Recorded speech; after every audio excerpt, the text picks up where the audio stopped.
Good morning, everybody, and welcome back to the Bid Breakfast Q&A this morning. Good morning, Rob.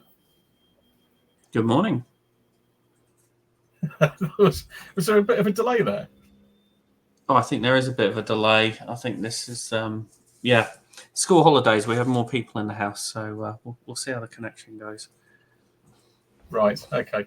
All right, we are half an hour late today for various technical and other reasons, so apologies for that.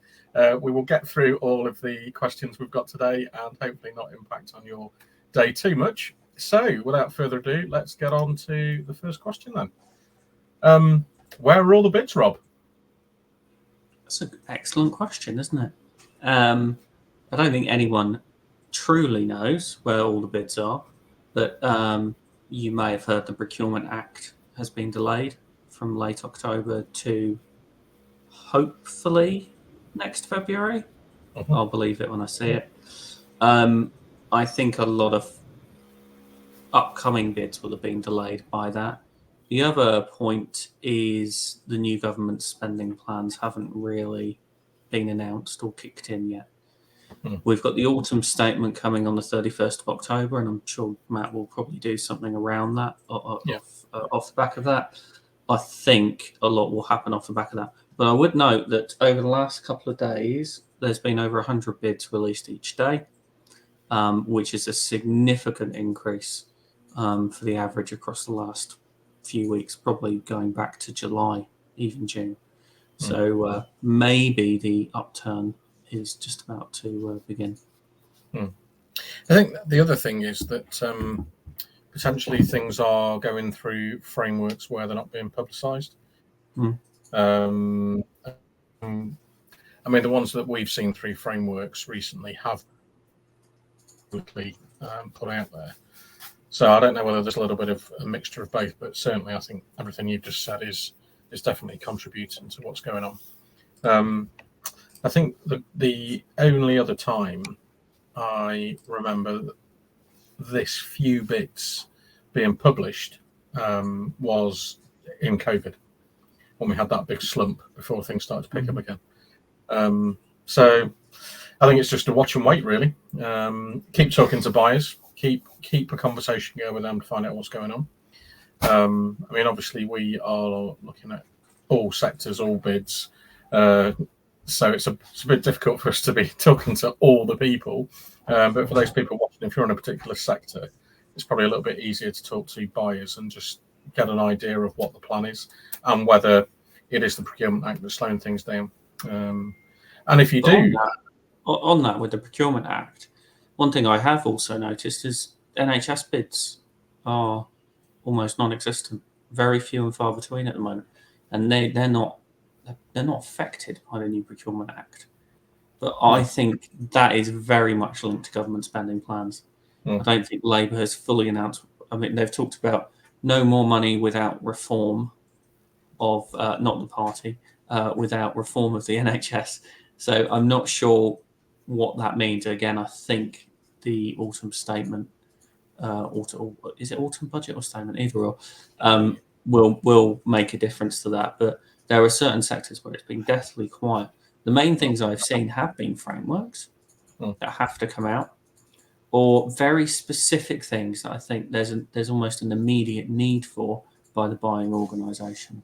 I mean, we've had a related question to this a while ago, and it just reminded me about what do we do when it's quiet? Well, this is one of those times, or it has been. So this is the ideal time to update bid libraries, to get your training booked in, to do any sort of CPD, to reflect on your bid process, to do the pre-bid work we always talk about. I think there might be a question on pre-bid in a minute, so I won't get too much into that. But this is the ideal time. So, you know, by all means, have 2 or 3 days where it's a bit quieter and you can recharge and get out of that turning the wheel all the time. But don't sit there waiting.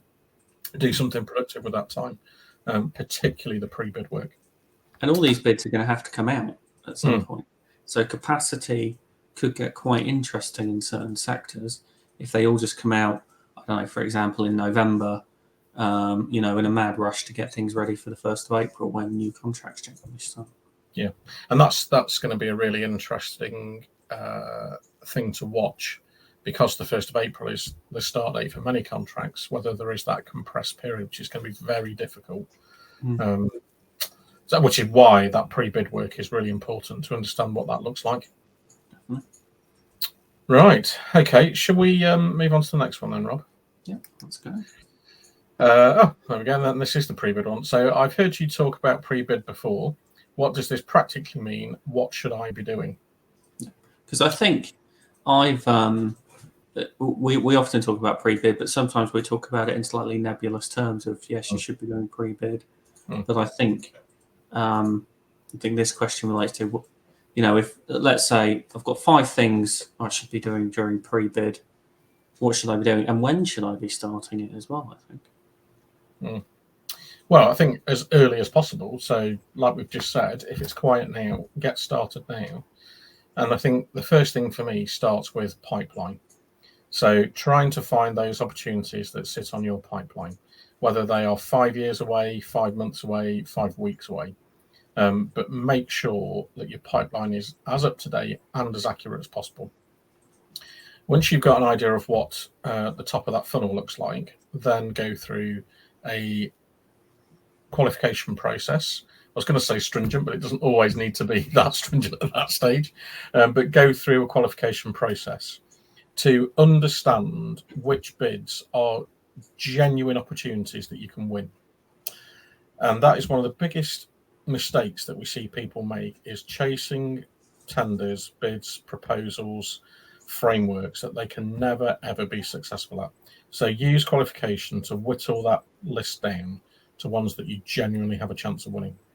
Once you've got that shorter list, then this really is where that sort of prescriptive piece of work comes in. And there's a number of different areas that you would want to look at. So the first is talking to the buyer, if you can, and the customer. And bear in mind that those are often 2 different things. So the customer, essentially, if we take the NHS, for example, the customer may well be an NHS trust. The buyer may well be a CSU, a procurement team, or somebody sitting in between taking care of the procurement. So there's 2 reasons for talking to those different people. One is to the customer to find out what they really want, what the issues are, what headaches they've got, what problems they're trying to solve, genuinely what they want to see. The second, talking to the procurement team to understand what the process might look like. Particularly if you're a small organisation, a new organisation, someone going into a new market where there might be pre-qualification criteria that exclude you. So that is the ideal point to be talking to buyers to say, we are new into this market, or we're very small, but we're local and we employ local people. How do we make sure that this is a fair procurement for all suppliers? So I think those are the most important things in terms of the start of the process. Once you understand what the process looks like, then you can start to plan ahead. You may or may not have dates within that, but you might have an indicative. It's going to be 4 or 6 weeks or 2 weeks or whatever it might be. So at least if you know roughly the timescales, you can start to plan out a timeline of, this is when we're going to do kickoff. It will be release date +2, so that someone's read the papers and we can kick the thing off. Then we have draft 1 by the 2nd week, or whatever that process might look like. The other side of the coin, which is a little bit more complicated, is once you've spoken to the customer and you understand what they actually want, is to then develop either the service delivery model or the product list, depending on what you supply. And once you fully understand what that looks like, then you can start to go into things like, well, what would the workforce model that sits behind it look like? Or what does the logistics and supply chain look like if it's a product? So that you've got a full understanding of what that looks like pre-bid. And so what in the ideal situation you want to be in is the bid's released and you already know 80% of your delivery model or product list. And you've probably sketched out some of the questions, which I'll throw over to Rob in a minute. But having a really good understanding of what the solution is for the customer. You will probably have to tweak it slightly because the bid might have changed a little bit. But if you've got 80% done, it's much more efficient in terms of writing the bid. Once you've got all of that understood and agreed, and that might need agreement across the operational teams, finance, HR, whatever that might be, make sure that everyone's briefed on what it looks like. And then I would say you go into sketching out response plans. In actual fact, before that, there's a stage before that, which is an outline bid strategy. So understand how you are going to win that bid or get onto the framework. So the key thing would be, why would they award us the contract, or why would they give us a place in the framework? Really push people on getting to the answer. And the answer isn't we're the quickest or the safest or we've got something with bells and whistles. The answer becomes, what does that mean? All those features, all those things that you've got going on, what does that mean to the customer? And so that takes a little bit of practice and a little bit of thought and a little bit of rigor, but eventually you will end up with what it means to the customer. Then once you've got all that, I would say go on to response planning. And Rob, I'm going to stop talking now. Yeah, it's a bit of a tricky one with response planning. You've kind of touched upon this as well, Matt, but I think that kind of overall value proposition as well is very good to develop. What you think the customer might want already, that kind of forms a bit of the response planning as well. That value proposition can be about a paragraph long. Unless you know the questions, response planning is obviously a bit tricky. One thing you can do is spell out the things that you know or almost certain will be in there. You're almost certainly going to be asked about what your service delivery model is. So can you plan out what might look like, say, 1,000-word answer? If you know your IT system's definitely going to be asked about, your HR, etc., etc. If you're fairly confident they're going to be asked about in one way or another, then you at least know what your solution is, and you can adapt that to the actual questions that come in. And I think some of that is having almost like a plan on a page. So an overall plan, a workforce plan, an estate solution, an IT solution, so that when you actually get into the bid, that can be in the briefing pack. And they don't need to be, I think diagrams are the most useful thing for that, so that people can visualize what's going on. Once you've got all of that pre-bid work done, then it needs to translate into the bid. So we've worked with organizations who had a great pre-bid program, but there was a disjoint between the pre-bid team and the bid team, and none of that information ended up in the bid. So make sure that there is somebody that holds the ring between pre-bid and actual bid phase. On the other side of the coin, there was an organization we worked with where we did so much pre-bid that actually, when the bid came out, there was a lot less to do than we expected on the questions.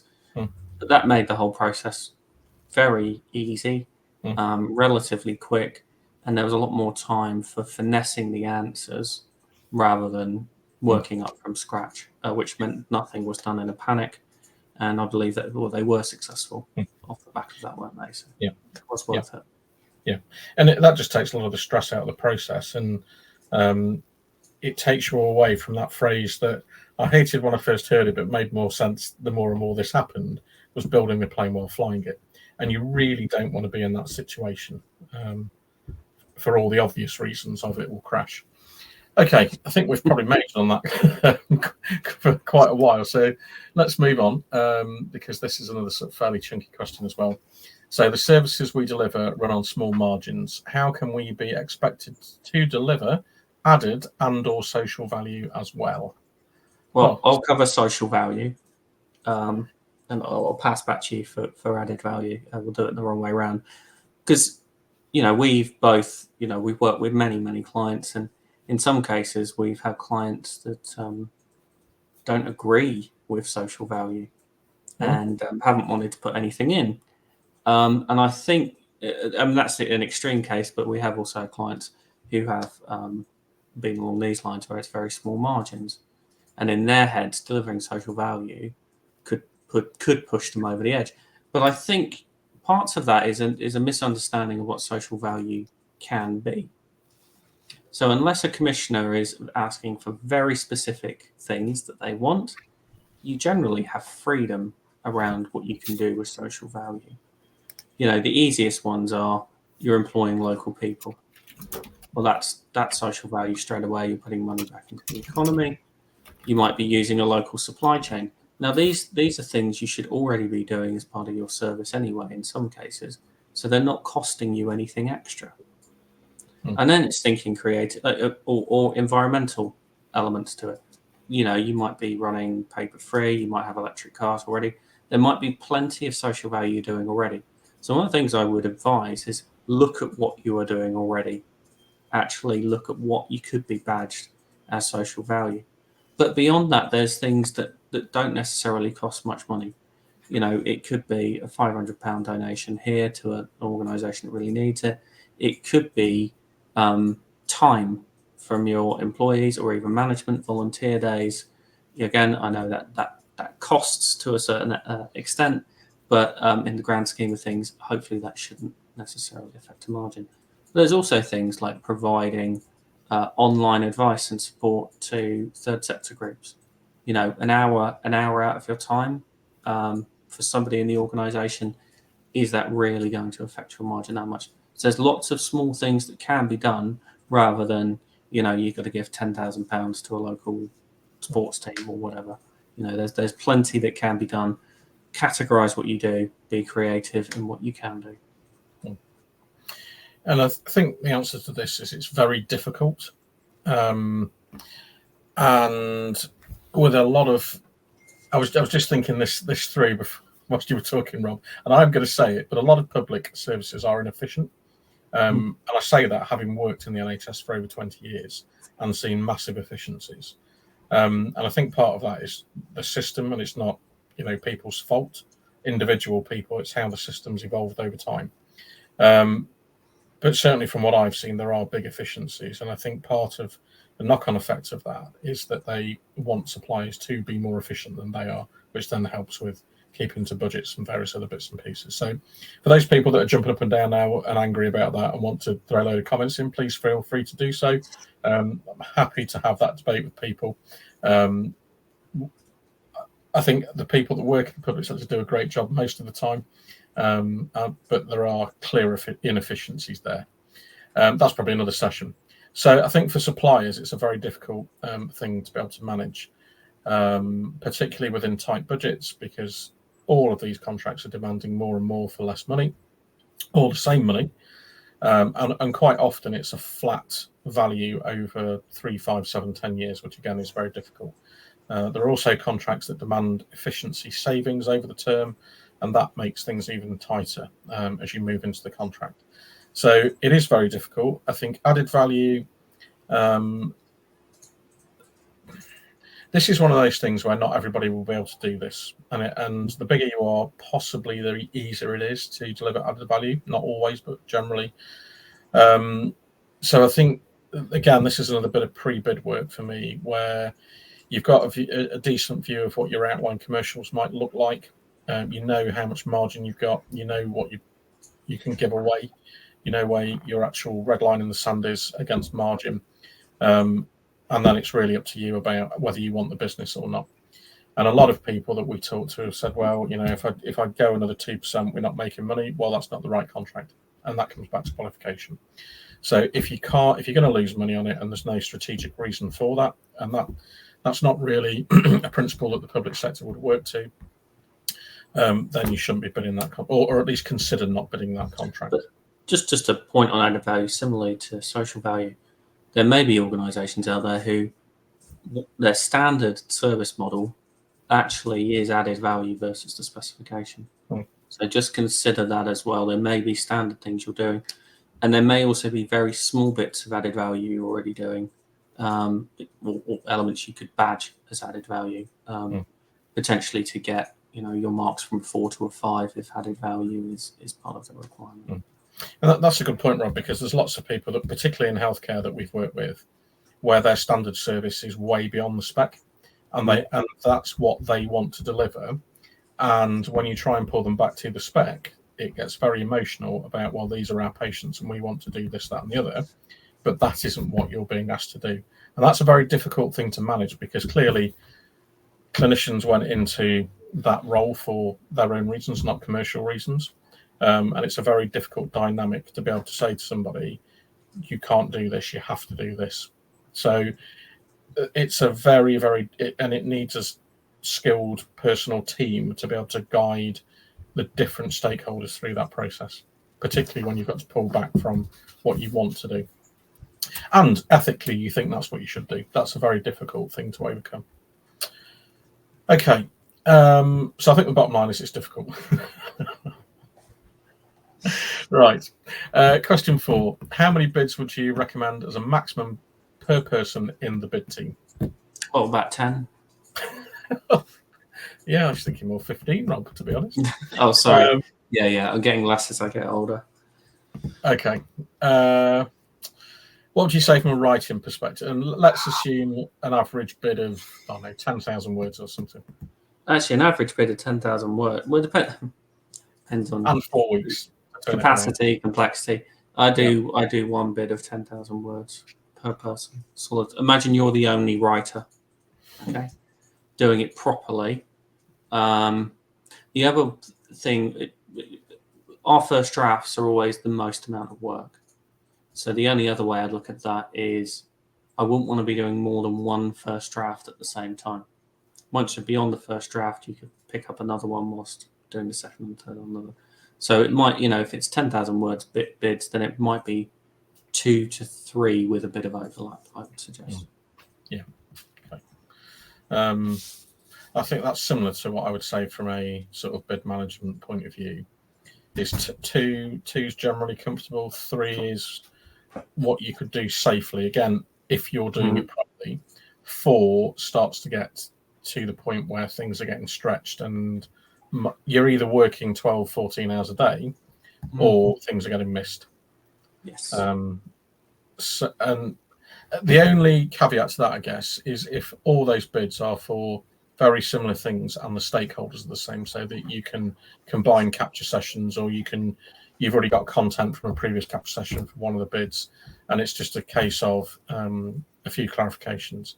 But I would say comfortably 2, 3 is where you want to be running full speed, and then once you're beyond that, it's. But you don't want to be doing full speed the whole year. No, and that is extremely draining. And I'm sure there are people out there thinking, "Oh my God, I've got 7 on the go, and what are you guys talking about?" Particularly when it's a one-man band, and it's an organisation that just goes, "Yeah, we'll go for that, we'll go for that, we'll go for that." Because sometimes, the word count can make a difference. But even if it's a 2,000 word bid, you've still got to understand the specification, do the captures, etc., etc.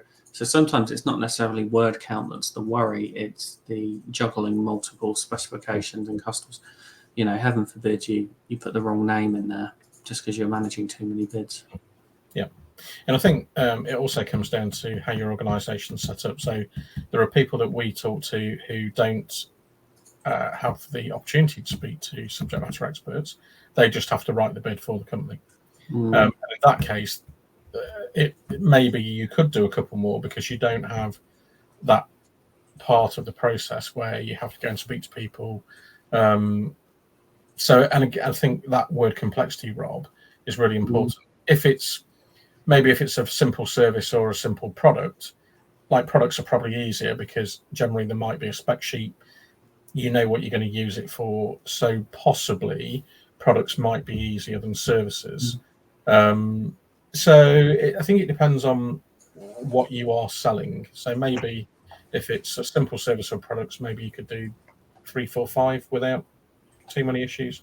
But I would say that the marker for me is when you start to make mistakes, and you're probably doing too many. Okay. Let's have a look at the next one then. So nobody sticks to my deadlines. Can you suggest anything that might help me? Yes, but most of those will put you in prison. So I will hand you over to Rob first. Well, similarly, I was going to suggest that you call Matt Mitchell. And that might do it for you. Because Matt, as a project manager, is very effective and efficient at getting information out to people when they miss deadlines. Which makes my life a lot easier. Waterboarding going on or something, and that absolutely doesn't happen. Well, you are part of the South Wales Mafia, so who knows what goes on. I think there needs to be a clear escalation process. as a bid writer, I'm generally at the bottom of the food chain for all of this, and the time I could spend chasing people sometimes would mean I wouldn't have any time for writing. And I've met many people, both consultants and fully employed people in organisations where this is an issue. You need support from your line manager. You need an escalation process. If the bid is organisation critical, then that escalation chain should be going all the way up to the chief executive. It's not about setting people up to fail. I've been in places or seen places where that's the case, where actually winning the bid is less important than delineations of responsibility. So I think there needs to be the right culture, a good escalation process, and don't underestimate the value of building good personal relationships with as many people as possible.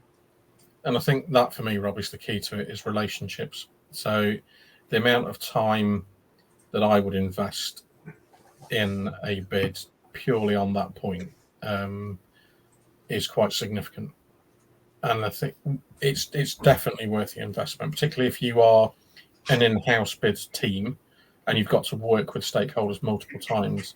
Is there might be people that you absolutely hate and think that they are horrendous people, for want of a better word. But rather than have a fight every time, which is draining, time-consuming, doesn't help anyone, if you can find a way of developing a relationship with those people.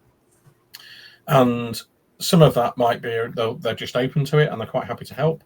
For those ones that are a bit more resistant, it might be just finding some way of explaining to them what the benefits to them are. And that might be, if we lose this, you don't have a job, and you perhaps want to tone it down a little bit more than that.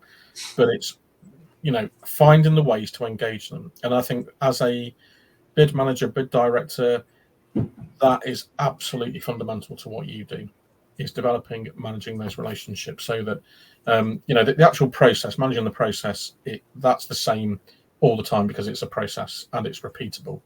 There's a few nuances that make it different, but essentially it's kickoff, capture, draft, review, sign off, submission. Relationships is the bit for me that makes all this work. And it's the variable, isn't it? Absolutely, yeah. You can have the best process in the world, but if you're an awful human being, then you're not going to get very far. No. Right, final one, Rob. We have a very busy period on our pipeline early next year, which we're struggling to resource. Do you have any suggestions? Well, if you know that's going to come early next year, then you've got a lot of options.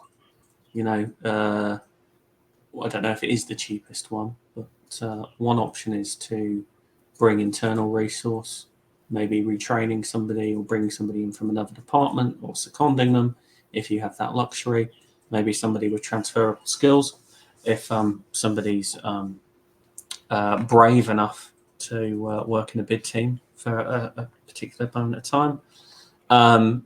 You've got enough time now to set up a recruitment process, particularly for an interim bit of work, whether it's 3 to 6 months. That would be very easy to get that filled. Well, depending on the complexity of what you do or what you're looking for. And obviously the other option is engage with a consultancy like ourselves. What I would say is don't leave that to the last minute. No. So particularly if you know it's next year, and it says early next year, so I'm guessing that's kind of January, February, you've got at least 2 months to do something about it. The thing that I would guard against is that you put it off, and then before you know it, it's Christmas, and then you're in a real sticky spot. So all of those options that Rob suggested are there to be used. I would always try and use internal resource first before going, just from a cost perspective. I think the main reasons for going external would be you don't have the expertise in the team, or it's particularly complex and you want somebody more senior to come in, or you want an independent set of eyes. I suppose there is one, because I think the most expensive is bringing in an interim person. Yeah. Because there's also a chance you may not be as busy as you expect it to be. Yeah. yes, internal is good. I'd say the other good option is someone like ourselves or another consultancy, where you could engage with them now. You could potentially pay for a couple of days of time to do, for want of a better term, pre-bid, getting to know one another. And if it is as busy as you expect, then you've got a couple of people or a whole consultancy to help hit the ground running with you, rather than bringing them in cold and still having to bring them up to speed. But of course, having listened to this and the earlier question, was it question 2 about pre-bid? Everybody will have done all that work and they'll have the plans on the page and they'll have spoken, so that's guaranteed to have happened. Guaranteed. Yeah. Yes. Brilliant. Okay, well, hopefully that's given you a few options around that. Thank you for joining us again. Apologies, we were late, and that was on me, not Rob. So if anyone's got fingers to point them at me. The next episode of Q&A will be the 16th of October. We will be back next week with a Bid Breakfast bio, and we will put that out on LinkedIn. Probably it already is. It already is on LinkedIn. Oh, it is. Yes, of course it is. We've been very well prepared this time. So for those people that know Heather from Altura, Heather will be our guest. We're very much looking forward to speaking with her to find out about her life and career. So, Rob, as always, thank you, and Thank you. we will see you all again next week.